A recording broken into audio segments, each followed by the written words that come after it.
Hi friends, എല്ലാവർക്കും ഞങ്ങളുടെ കുഞ്ഞു ചാനലിലേക്ക് സ്വാഗതം.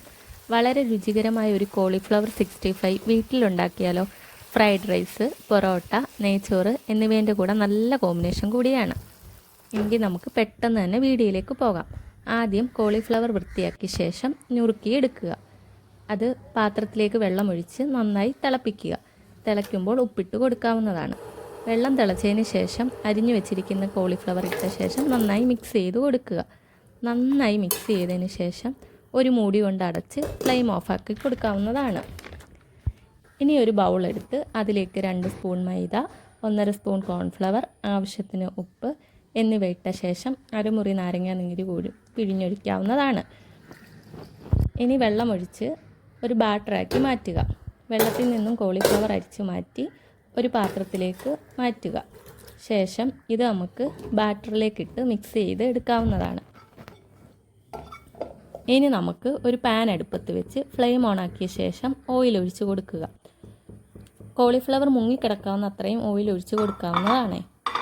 ശേഷം മാഗ്നേറ്റ് ചെയ്ത് വെച്ചിരിക്കുന്ന കോളിഫ്ലവർ ഓയിലിലേക്ക് ഇട്ട് കൊടുക്കുക. അത് നല്ലപോലെ മൊരിഞ്ഞ ശേഷം തിരിച്ചും മറിച്ചും നല്ലതുപോലെ മൊരിച്ചെടുക്കുക. 2 വശവും നല്ലതുപോലെ ക്രിസ്പി ആവുന്നത് വരെ വെയിറ്റ് ചെയ്ത് മൊരിച്ചെടുക്കാവുന്നതാണ്. ഇനി നമുക്ക് ഈ കോളിഫ്ലവർ എണ്ണയിൽ നിന്നും കോരി മാറ്റാവുന്നതാണ്. ഇനി നമുക്ക് ഫ്ലെയിം ഓൺ ആക്കിയ ശേഷം പാൻ അടുപ്പത്ത് വെച്ച് കൊടുത്ത് ഓയിൽ ഒഴിച്ച് കൊടുക്കുക. അതിലേക്ക് ചെറുതായി അരിഞ്ഞ ഇഞ്ചി, വെളുത്തുള്ളി, സവാള എന്നിവ ഇട്ട ശേഷം ഉപ്പിട്ട് കൊടുത്ത് നന്നായി വാട്ടിയെടുക്കുക. നന്നായി വാട്ടിയതിന് ശേഷം ഇതിലേക്ക് 2 spoon tomato ketchup, 1/2 spoon soya sauce എന്നിവ ഒഴിച്ച് കൊടുക്കാവുന്നതാണ്. ഇത് നന്നായി മിക്സ് ചെയ്യുക.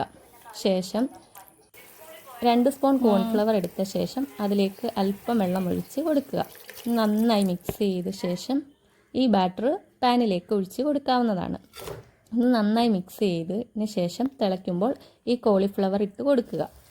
നന്നായി മിക്സ് ചെയ്യുക.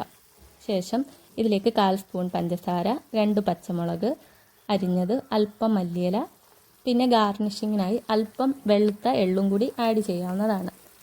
ഇത് നിർബന്ധമില്ല കേട്ടോ, എൻ്റെ കയ്യിലുള്ളത് കൊണ്ട് ഞാൻ ആഡ് ചെയ്തെന്നേ ഉള്ളൂ. ശേഷം നന്നായി മിക്സ് ചെയ്ത് കൊടുക്കുക. ശേഷം നമുക്കിത് സെർവ് ചെയ്യാവുന്നതാണ്. ഒരു പ്രാവശ്യമെങ്കിലും ഇതുപോലെ ഒന്ന് ഉണ്ടാക്കി നോക്കണേ. ഇത് ഞങ്ങളുടെ ഫേവറേറ്റ് റെസിപ്പിയും കൂടെയാണ്.